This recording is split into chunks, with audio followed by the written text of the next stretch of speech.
Felicitations, it's Felicia Day. This is my podcast where I just talk into a mic and do some stuff.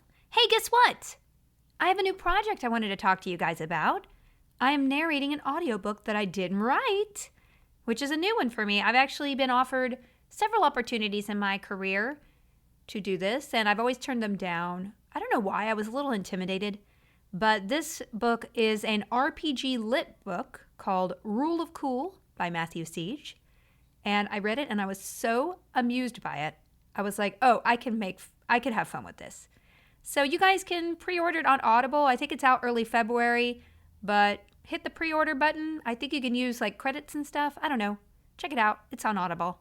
And it's a lot of me talking, but I pretend to be a lot of different characters.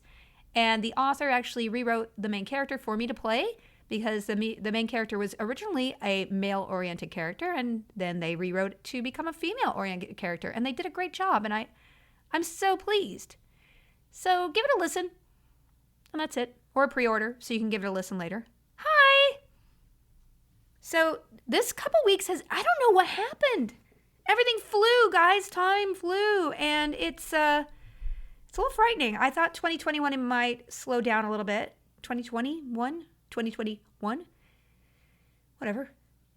I just really wanted it to slow down a little bit. And in fact, it is sped up because a lot of people are coming out of the woodwork like, hey, I got January energy. You want to do this? You want to do this? You want to do this?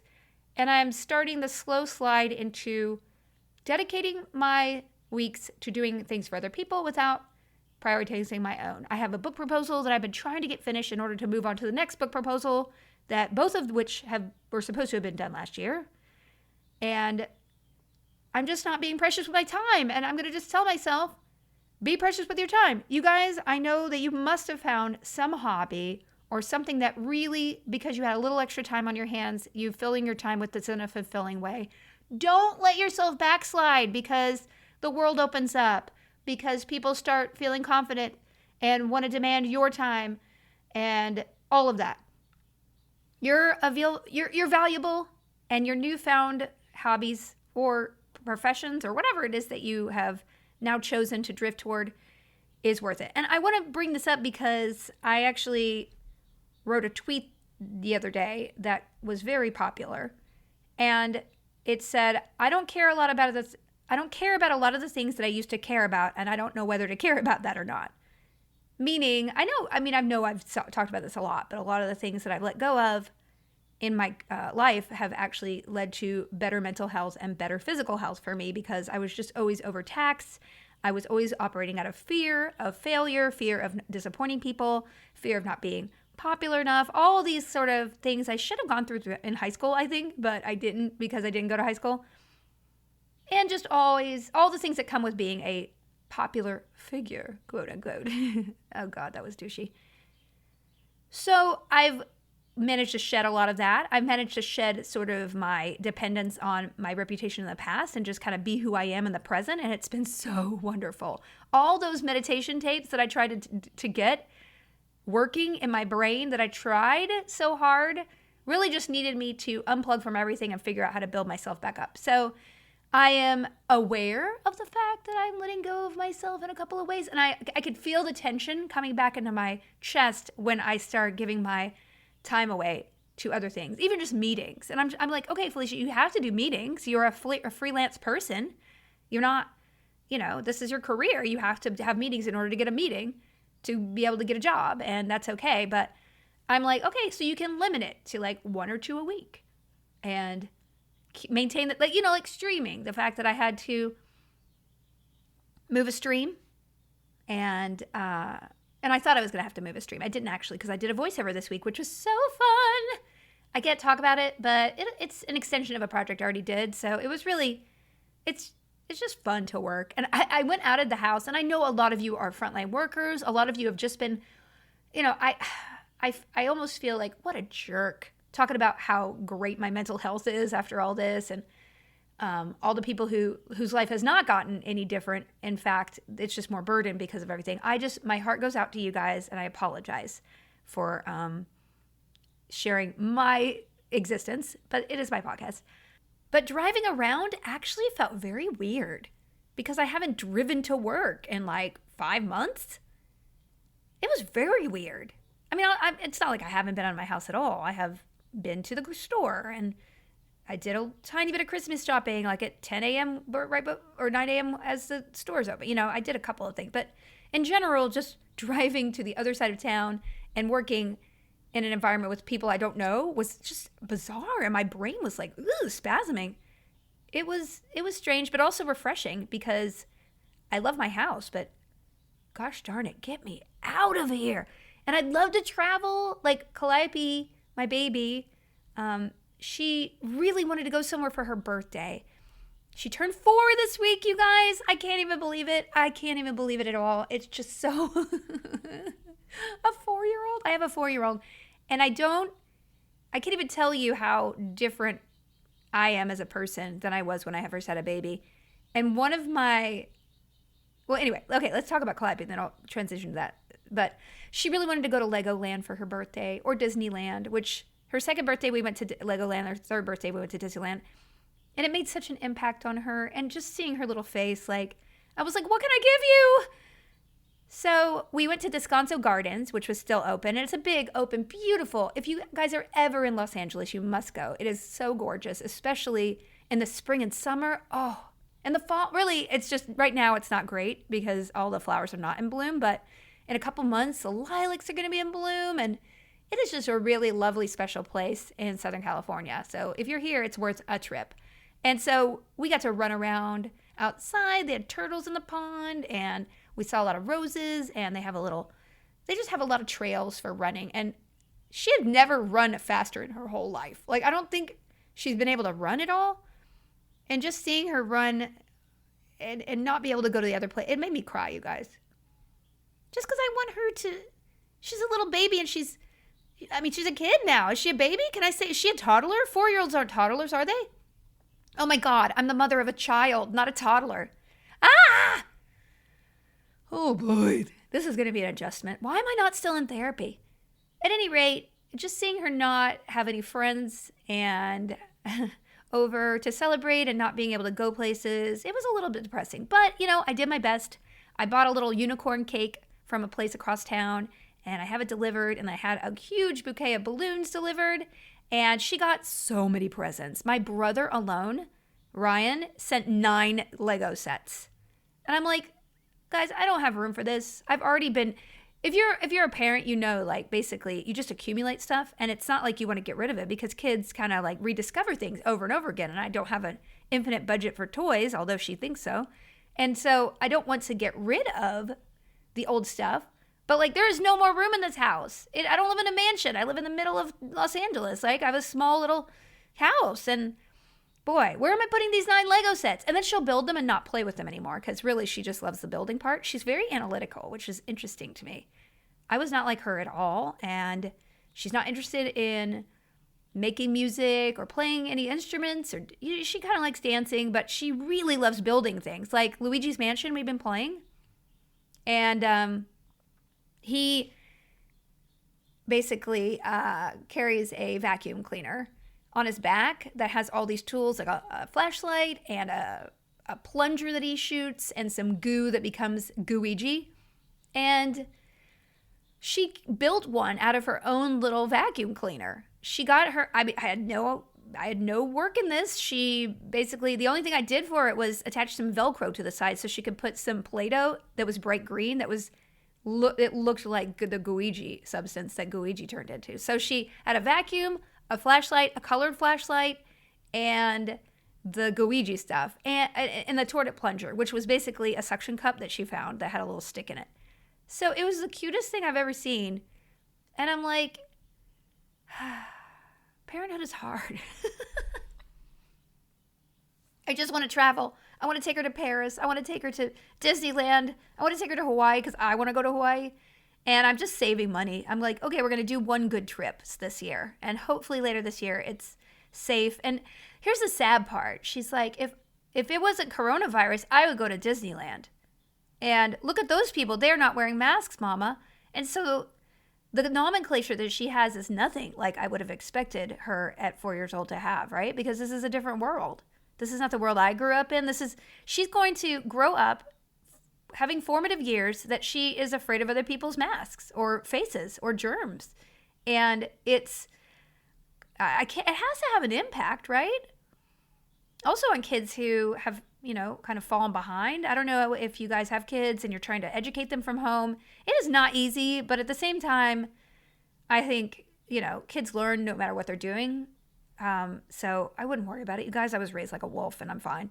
But at the same time, it's like that socialization aspect. Like she hasn't seen another kid in months. And the fact that she hasn't been able to travel, like they're absorbing everything and all the time. And like, I can't do everything over Zoom. It's not real to her. Even Zoom preschool is a total waste of money, and I'm only paying for it so I don't get booted out of the spot so she can have a good preschool next year. So it's like blackmail. It's fine. Anyway, so that's all I did. That's all we did for her birthday, and it was really fun. And even though it was a little sad, it was fun. She loved it. And we did school together, and all the kids in her class told her happy birthday, and all the teachers told her nice things, and she, in classic Calliope fashion, while they were saying nice things to her, just turned her back to them and played Lego. And I'm like, really? Because we do other classes where you pay attention. Science class, she loved her little science class. Dance class, she just does not like online class. And I'm just like, what do I do? I can't make her do this. Also, I don't want school to be a chore. It's just, you know what I set out to do today? I said, you got to be focused and have a through narrative to this podcast. You need to not just be like bouncing from subject to subject. Please have an agenda. I wrote it down and then I'm forgetting all of it. I'm sorry. Calliope's birthday. That was it. That was a big one. It was a big one. I got her. Okay, so what did I get her? I got her 2 board games because she loves my board games, but they're all a little bit advanced for her. And so she'll open like the Dracula. What is that one? Dracula, which is like a big RPG, not RPG, but it's like a board game that has tons of cards. And she wanted to play it, but I'm like, you can't go around murdering people. You're 4 years old.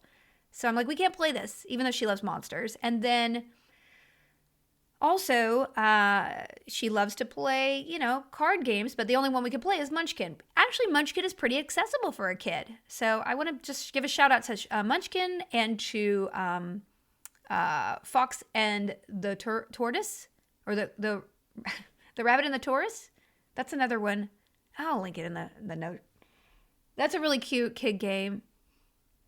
But Munchkin and that one, basically that's it. I mean, so basically I just ordered a bunch of games. So Kid Castle Panic is amazing. And we can even play regular Castle Panic together, but Kid Castle Panic is even easier to understand. So I highly recommend that.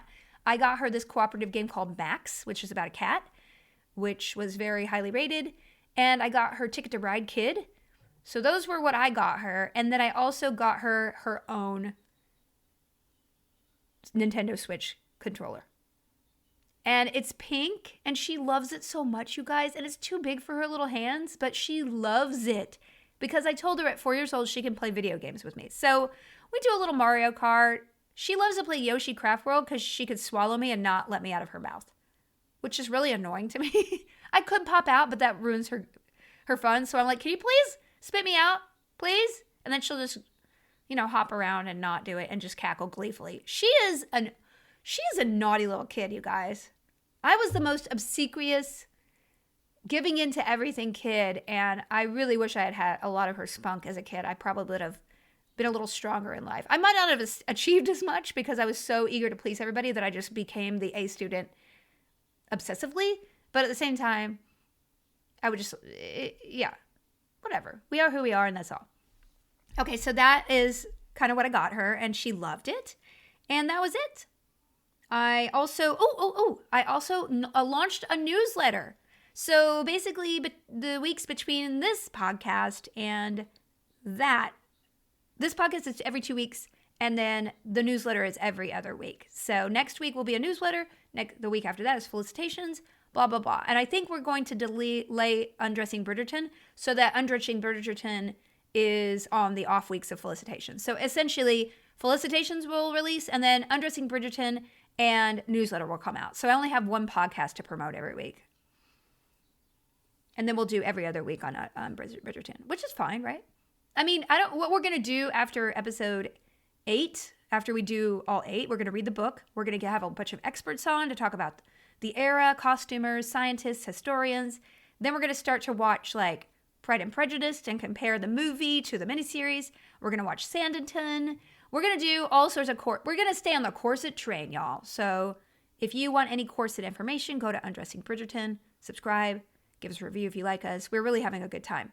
We're hoping that podcast gets a network or something, because it would be nice for somebody else to do some editing work. Clearly, there's no editing work done on here. I just upload ums and all. I did cut out a throat cough, a throat clearing and a cough earlier. So I just want you to know I'm here for you, y'all. I'm here for you. The newsletter is so fun, though. I knew I would like it because I love writing. And I was like, okay, Felicia, not that you need another obligation you need to maintain every week, but this is a format where I think you could accumulate material or just train yourself to write again, because you are not consistent in your writing and you need to be accountable for something. And so just a little short essay every week and some links that I really like and just reminding people of what I'm doing. Why not, right? So that's what I'm doing. And if it turns into something bigger or more, it just depends on how many people like it. But I'm just doing it for fun, and I had such a good time just sending it out and designing it. I was originally on the platform TinyLetter, and then I found out that they were bought by MailChimp, and then they're kind of depreciated. So when I went to kind of send it, it was so slow to send out.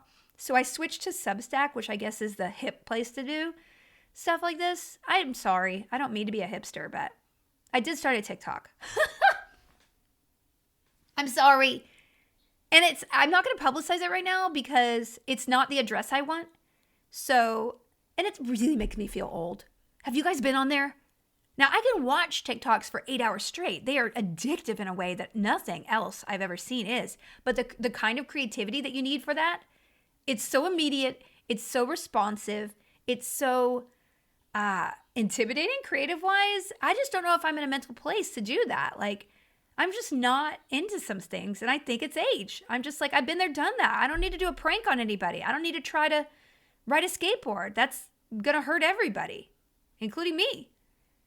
And it kind of hurts to let go of those things, and I wanted to tie that in with the idea that, like, I am not the same person that I was 4 years ago before I had a baby.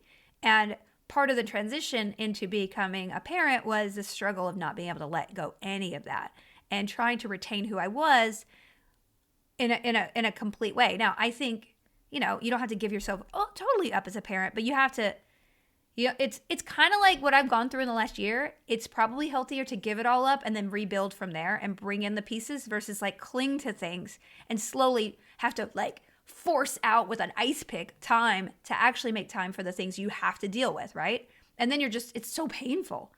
Better to just be like, okay, let's start from zero. This is a new life. I have a new kid. What can I add back in that I love? What is manageable? And it changes constantly because it's like, now she's older. She needs more lessons. She needs me to, interact with her in ways that I didn't before. She doesn't need to be fed. She could get her own snacks, but she can't get her own violin lessons. And so these are decisions I've got to make. And it's just really tough.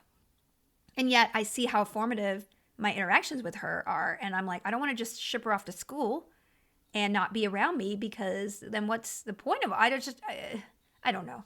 It's hard. And then every decision you make, you just have to live with. You just have to be okay with living with whatever it is. And I know they say that the quality of the time that you spend with your kid instead of the quantity. And so whenever I see myself picking up my phone when I'm with her from 4 to 9 p.m. or on the weekends, I'm like, Felicia, what is on that Twitter that's more important than your growing child's brain? And then I'm just like, I don't want to play Lego anymore. I just want to check Twitter for no reason. There's nothing there for me, I know. But I don't want to play Lego anymore. I'm not going to drink.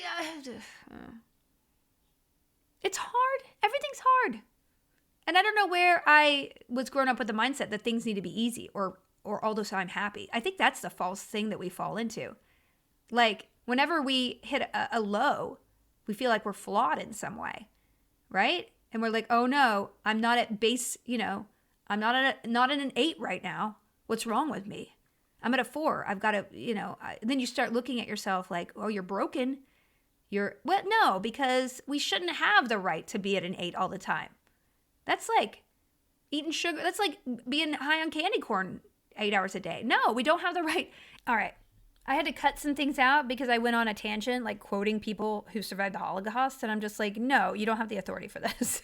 Also, I was quoting them wrong. It was Eli Wiesel. And I was like, he's just like, you need to suffer. And I'm just like, no, all of his quotes are opposite suffering. He wants to get rid of suffering for other people. So then I just was like, stop. And then I went into stoicism, you guys. I was like, this is out of your, honey, don't play in this field. This is not your area. So if there was an abrupt edit there, that was because I was just like, you got to back it up. Beep, beep, beep. Back it up. Back it up. So that's kind of all that happened this week, except for I do want to talk about a little bit of body image stuff. So I'm sure all of you had a little aspirations to get healthy in the new year. And I certainly was a big walker before quarantine. And you'd think I could still walk, but I don't. And I sit a lot streaming. If you don't check out my Twitch streams, please come do it. And so I've gained probably, 8 pounds. And 8 pounds on my frame is probably 8% of my body. So it's something. And I could feel it. And especially when my hormones are fluctuating, it'll get to the point where I'm like not feeling good about myself. And then I took a video of myself to post on Instagram. And I just looked at myself and I said the most hateful things to myself in my head because my arms aren't quite as twiggy as they used to be. And so I've been thinking a lot about body image and shaming and the fact that for a week I tried to eat super healthy. I got salads. I ate salad, you guys. I ate no sugar, pretty much, and I didn't bake anything. And I was so miserable. And it wasn't just the misery of like, oh, I want to chomp, chomp, chomp. It was my joy. The only way I get out of this house is to order takeout from all different places. It's the only variety in my life. And I love baking, and I want to make something that I could take to a friend and drop off on their doorstep. And I want to make calliope cake. And this is like my joy right now is cooking.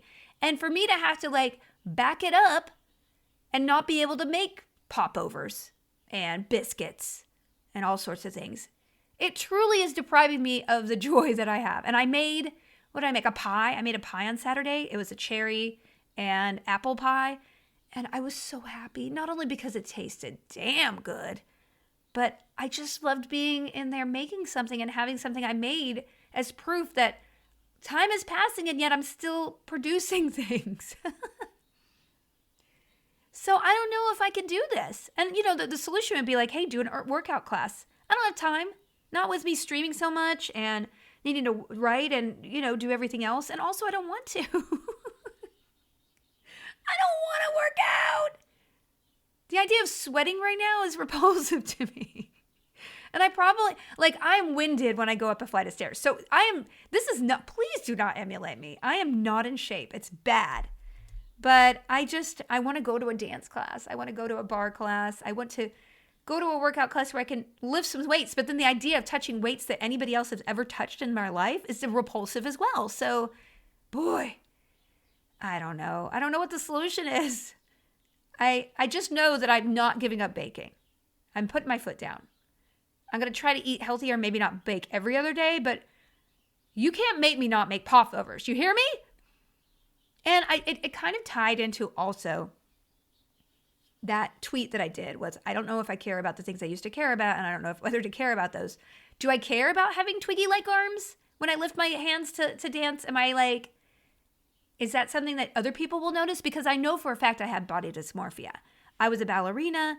I looked in the mirror 12 hours a day sometimes when I was rehearsing, and I hated everything I saw. I was never skinny enough. I was never the right body shape. I was never anything that I loved. I always look in the mirror and I'm never happy with my face until I see a picture of myself like a year past. And then I'm like, wow, you are pretty. But then I promise you, there's never a moment where even when I'm dressed to the nines, I feel like I'm attractive. And I'm always finding flaws in my face. Like if you only got your nose fit, and I understand this now to be complete body dysmorphia because in the moment I can't see any beauty in the way that I am. And it's a sad thing. And I think I've made a lot of progress toward accepting myself and loving myself a lot more. But it is a struggle. And I felt it flare up again around this particular incident where I tried to do a victory dance after the election. And I was like looking at this video. I'm like, I'm never going to post this. This is awful. Look at your arm. It's like you're a medium almost. And like, who are these people who put these things in my head? And knowing that, is this conditional? And then knowing, quite frankly, that the proportion of feedback I get online, popularity, quote unquote, is proportional to the way I look and if I'm attractive enough. And frankly, probably if I were skinnier, I might get more likes. And these are not for men, they're for women and men, right? This is just our human nature to reinforce, quote unquote, beauty all the time. And it makes me crazy. It makes me crazy because I'm like, wow, you have an upcoming writing project you need people to support. You better start posting more pretty pictures of yourself to get your engagement up. And like the fact that I have to fight human nature like that makes me so resentful. It infuriates me too, because that's what every single person in this world is faced with in being reinforced and rewarded for not achieving things or knowing things or pushing the envelope in certain areas necessarily. It's how good you look in a still or a video. And it just, I'm hoping that Instagram culture is like fading a little bit and being taken over by TikTok culture, which is quite frankly so much more healthy. You know, body types, it's really more based on creativity than it is looks. And I think it's wonderful. And I wish that I had the mind to wrap myself around a TikTok account. And maybe I will if I just give myself space. But my goodness, there's not enough space to do everything I'm doing. I'm a mom. I have a newsletter. I have 2 podcasts. I have streams 4 to 5 times a week. I'm trying to write 2 book proposals. I have another thing that I'm doing. I did a voiceover this week. I need to get back in and have an agent and do acting. Like, how am I supposed to do all of it and any of it well? And then I fall into the trap of old Felicia doing way too many things and not being good at it and feeling false. And so it's like, these are only my problems, right? Did you sign up for this? Let's move on. Okay. I'm serious. Well, I think body dysmorphia is something that a lot of us can feel. And I think we can also feel this idea to be more popular online and have this reinforced by people engaging with us online and us kind of knowing the deal, quote unquote. We look pretty, we get more engagement, especially as women. I'm sure men feel the same way about their bodies as well. And so it's so destructive because it, A, makes us focus on the wrong things that we need to improve when we could be, I mean, honestly, it's always a time management problem. Where do you want to put that extra hour a day? Doing a fitness program or doing a hour of drawing class? Or can you split it because we all should be healthy too?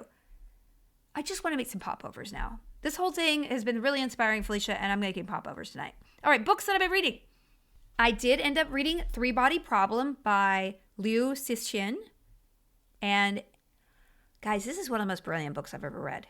It really is worth it. And if you had a reluctance because it is from a translation from Chinese, or if you had a reluctance that the hard sci-fi will be off-putting, please do not think those two. This is purely a human character analysis, and it's so interesting. And I think it's actually really pertinent to today, and it is masterful.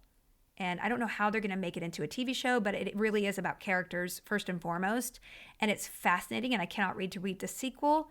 And I recommend it so, so highly. Even if you're not a hard sci-fi kind of person, this is, again, if you read The Sparrow or something, this is the same kind of humanistic science fiction that I think is very germane to now, because we really are losing our humanity through technology. And it's not the AI kind where the AI is taking over. It's AI forming a platform for our worst qualities to take over, in a sense. Kind of that's what social media is doing. I don't know if anybody could have kind of predicted that in the 70s and 80s when they were doing more super hard sci-fi, but this is so pertinent, and I would urge you to read it.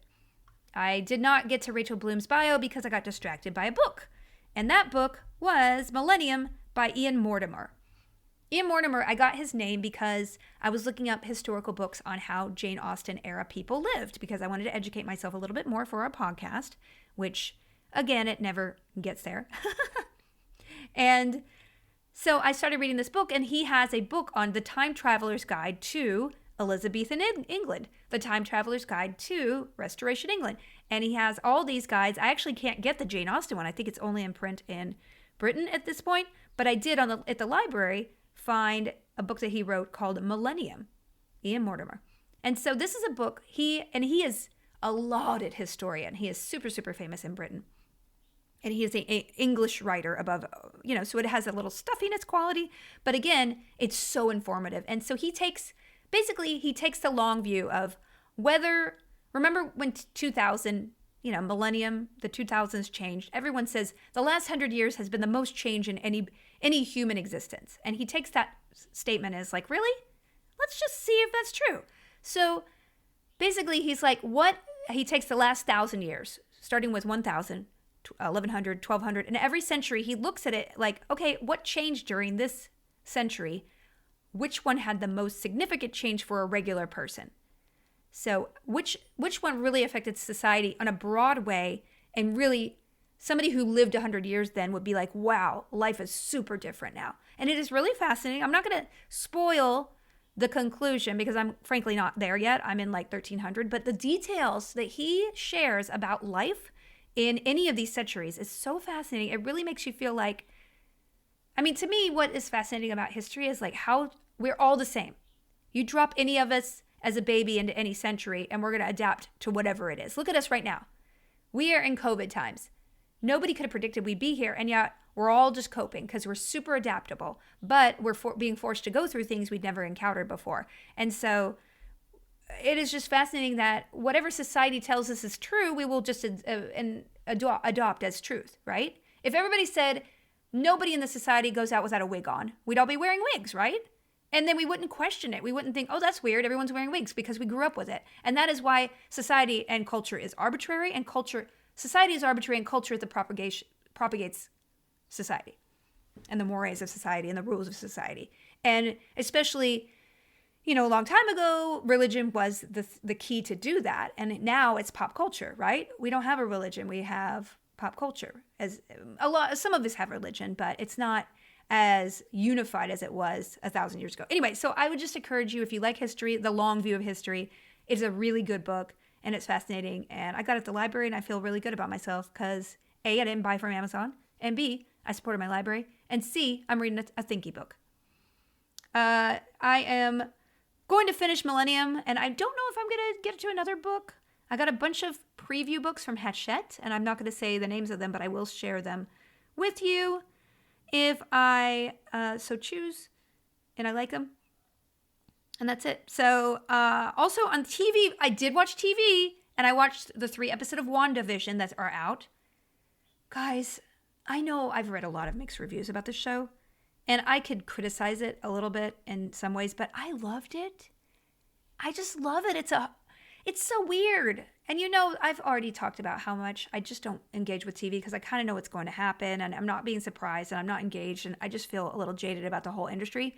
This really was just awesome. Every single episode is a different era in TV. So talking about going 100 years in millennia, this show goes every 10 years. So we get a 50s sitcom for the first episode, 60s, 70s. I assume 80s is going to be the one that comes out this weekend. And I just love it. Now, I would like it to be a little more weird. Like, it's definitely slow playing the suspense a little bit. And, I think things could be a little faster paced. But in general, the production design are amazing. The performances are incredible. And I just love it. I watched a lot of old TV when I was a kid because Nick at Night was my go-to because I'm 83 inside. So I really enjoy this. And now episode 3, it's really unfurling a lot more of the mystery. And so I guess there are 8 episodes. We're really going to get into some of the thick of it in the mid-season. I just can't wait. Also, it's being released every week. So I only had 3 to catch up on. And I have to say, I don't know if you guys feel this, but binge watching is a little intimidating. Because I feel like I don't want to, when I sit down and watch an hour of TV, I feel like I'm taking on 8 hours. So I know everybody loves binging. I would rather see 1 or 2 episodes and then just have some space. So that's why I liked British Baking Show, because it was releasing once a week last week on Netflix. And this week, I could do an hour and a half for 3 episodes. And I feel like, wow, that's a full night of TV. I enjoyed myself, and I don't feel, if I walked away and there were 2 extra episodes, I would A, either be forced to watch that 2 and be really tired, or B, just feel guilty and either not pick it up or watch it and feel like I'm starting something that I felt like I should have finished earlier. Does anybody feel like that? I don't know. Maybe I'm just rebelling against binge culture. I just always liked having things on my DVR and having 1 episode at a time. Am I old now? Did I say the word DVR? Nobody knows what that word is anymore. When I had my VHS tapes. Ugh. As far as games, I have been playing on the Rust server. which is wonderful. Amy Okuda bailed on WoW, and I want to apologize to anybody. I'm going to try to play a little bit. It's just hard with my schedule right now to add another stream, but I do feel bad because a lot of people joined the WoW server when we did it, and we're having a lot of fun playing with us along the way, and then Amy Okuda doesn't like the game, and it's okay. It should be okay, and we shouldn't have even made her play when it was clearly just not her style. She is a gamer. She has a lot of games she loves to play. That is not one of them. So we switched to Rust, which Vince Casso from the guild really got into, and thank God for him because he set up a whole server. It is a lot of work, and I can't thank him enough for all the things he's done there to support and create a community that is so supportive. We have all streamers and mods on there, so we're trying to create sort of a streaming ecosystem where anybody who searches Nerd Gumbo on Twitch will come up with somebody's Rust server, and it's so fun. It really is. A lot of wonderful people on there. And I'm designing a spa, and I'm cheating because I'm the server owner, and I don't care. I'm cheating my ass off. And it is a game, and I don't know how to describe it unless you have played it. It's a survival game, and usually it's really toxic. And if you play a public Rust game, I would not encourage it because people will come up and just murder you for your stuff all the time. And it's really toxic and horrible. And so it's been super popular on Twitch lately, and I was invited to one of the Cool Kids servers, and I was so excited about it, and yet I couldn't bring all my friends along. And I think I've gotten to the point where I'm less excited about being with the kids than being with the people that I want to be with, my friends, versus even though it feels like I'm not going to quote unquote grow as much if I'm not associating with bigger streamers or those people are fancy, I should be their friend. And I will confess that I had that sort of mindset. Not all the way, but it always was in the back of my mind in Hollywood because that's just the way this works. And when I read about courts and stuff, I know that Hollywood is just another kind of court. There's some people at the top. They might change, unlike a king or queen, but everybody wants to be close to the people in power and with the most money and power because they can bestow that on you, or even being associated with those people will bestow sort of glamour on you that will make you more successful yourself. And I don't know if this is the same in the shoe business or the insurance business, but truly Hollywood is a modern day court. And it's really kind of fascinating. So I'm really proud of myself for kind of being like, it's really cool to play over here, but I don't have enough of my friends here, and they're not going to give me 20 slots for my friends to get on the server. So let's create an environment for ourselves. Not as many people will watch me stream, but that's okay because I'm not here to become a professional streamer all the time. I mean, it supports me and your subscriptions help me, but at the same time, that's not my goal in life, career-wise. And it certainly isn't something that I feel at this point in my life I want to trade off the idea of community and involving the people I really love there. So anyway, let's do some questions because this is already too long. I can't believe that whole Eli Wiesel thing. I'm so sorry. Wiesel? It's Wiesel, isn't it? I'm mispronouncing his name. I was so careful about... All right. So anyway, let's do some questions. Rocket Soup. What's up? How's the bidet? Okay, this is a good question because I actually had it on my list to talk about the bidet. I had to go upstairs and use the bidet, and I sat down and I almost screamed because it was so warm. But then it started its work, and I'm not going to go into more details. It's worth it, you guys. Oh, if only the warm toilet seat. If you can plug in a bidet in your house, invest yourself. Treat yourself right. Do it. Get in there and just really sit on that warm bidet and have it wash you in a way that's very weird. But it's okay because it's, Europeans do it all the time. Okay? I hope you guys could hear that. It was an intimate talk about bidet. All right, next question. Ninja of Earthrealm asks, how was it filming Puka Lives? It was so fun, and that was the last time I've been on a professional set. I think? Yeah. Oh, boy. It was over a year ago. It was last November of 2019. Yeah, it was you know what was great about that experience is that I was a producer on it. So the director and the producers listened to me. I had input in all of the casting. Almost everybody was a friend of mine who got cast, and I had tons of input on the script. My friend Ryan Koppel is a wonderful writer, and the notes that I gave him it just turned out to be a great project. And I have to say thank you to everybody on board. Thank you to Blumhouse. And it was a low budget thing. And I feel like the higher budget thing I'm on, the more nervous I am. So I just work better under low stakes. And that's okay. I'm a low stakes kind of gal. I choke. We all know this. If you watch me play Fall Guys, you know that I'm a choker. So why don't we just live in a world where I'm at a comfortable budget level? And I just love it. I would do another one of those movies in a heartbeat. And it would be amazing. What is a role that you really wanted but ended up not getting? Okay, Lucifer, this is a really good question. There was a movie called Win a Date with Todd Hamilton. And there was the role that Jennifer Goodwin ended up getting. And it was me and Sarah Rue and Jennifer Goodwin who were at the callbacks. And I was given some not good direction by the casting director before I went in. Also, I collapsed because I was so nervous. And so I would say that that is one of the projects I would have loved to have gotten. There was also an Alicia Silverstone pilot that I don't even know if it ever aired, but I was her best friend and I don't even remember. We did a chemistry test and I did not get it. And there's nothing worse than having a chemistry test and being like, nah, you don't have chemistry. It's a little demoralizing. So those are the couple that I really, really wanted. I also auditioned for Triple X. You know that Vin Diesel thing? I auditioned for the latest one, and you remember the girl who was in charge of the guns and stuff? They went a much different direction. I mean, that girl was like super hot with glasses, like just stuck some glasses on a really hot girl. That is not me. And I did not do a good job. I will admit that. I should have dressed way sexier, and I just kind of went in as a nerd like Charlie Bradbury, and they were like, no, this is not the flavor Triple X needs. So those are ones that I kind of wish, and I don't know if I would have gotten it or not, but I do know that I did not aim right. I did not know my audience, so to speak. Oh boy. And I just kind of I start blushing and thinking back on those things, and I just start getting panicky just thinking of how badly I failed and what people must think. You know what they think? They think nothing, because you go in and you audition and you do a bad job, you leave and they forget about you. I promise. Unless you do something offensive, they will not hold it against you. Lava Bubble asks, I'm so excited you're narrating an independent lit RPG novel. How did you get involved with the project? Thank you so much for asking. They called me. That's it. They called me and they asked me to do it. I guess Matthew Siege is a fan of mine, and I had never heard of lit RPG before. I will admit it. This was many months ago. Now I'm much more familiar with it. But essentially, it's basically an NPC or a character that's rolling stats as you go along. So you see all the rolls of my character when I'm trying to do something. It's so cool, you guys.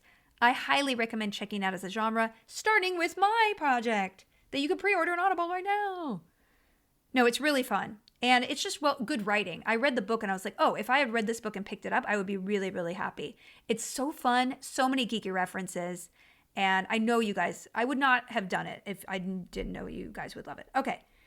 It's Dan asks, if you were a cheese, what cheese would you be? Dan, are you the same guy on Twitter who keeps bothering me every month for the past 8 years? Okay, I'm going to tell you, it's Dan. I'm going to tell you, I would be a soft goat cheese. The spreadable kind, but I'd have like herbs in me. So I'd be a chèvre mit herbs. I just mixed French and German together. I hope you're happy. All right, let's see. Lucifer again asks, what's your cocktail of choice? Lava Flow or mojito or that Caprahenia.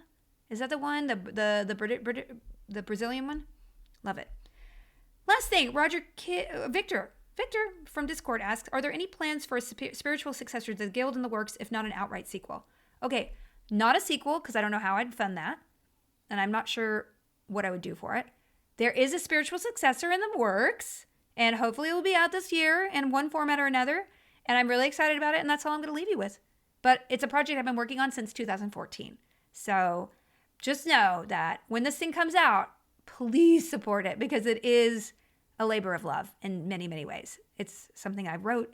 It's probably the first thing I've written other than a book since the Guild, so that anybody will have seen. That's it. Okay, you guys. Well, please send me some questions. Also, I might have a guest next week, because I feel like me talking to the mic gets a little old. So maybe once a month I'll have a guest. And next time I don't know who it'll be. Maybe my brother, maybe somebody else. I don't know. I'll figure it out. But I'll try to do the same thing I do, and then we'll go into the interview. we'll try some formats. Also, let me know on Twitter what you like, or what, if you like it changed up, or you don't really need the links. You'd like to see them in the newsletter. I really love you guys' feedback. So go to the Discord, Felicia Adventures channel, with any feedback you have for me. And, I know that I tried this as a video podcast for a while. I abandoned that. Are you upset about that? Would you rather see more, etc.? So just let me know. It could be a possibility that I upload this to my Instagram and I just deliver it to the camera and upload it there instead of doing it on Twitch. Like, these are all possibilities. I'd love to hear where you'd like to consume the things that I do, especially the ones on my own that I can do myself. Your feedback is appreciated because you are my community and I like all of you. So discord.gg/FeliciaDay or on Twitter. All right, I'll see you guys later. Bye.